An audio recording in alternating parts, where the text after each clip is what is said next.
Here we selected this variable, this variable, this variable. So we can drop this variable and the last variable. How to drop? For example, another data set, that one, my data, pipe, select minus SID, comma, minus remarks.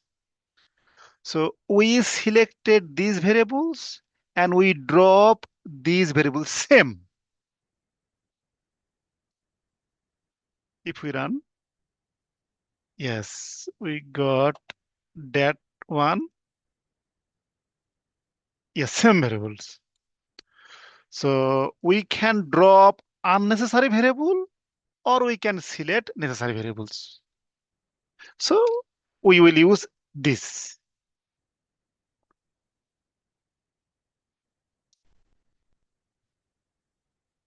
We will not use this. We will use this code.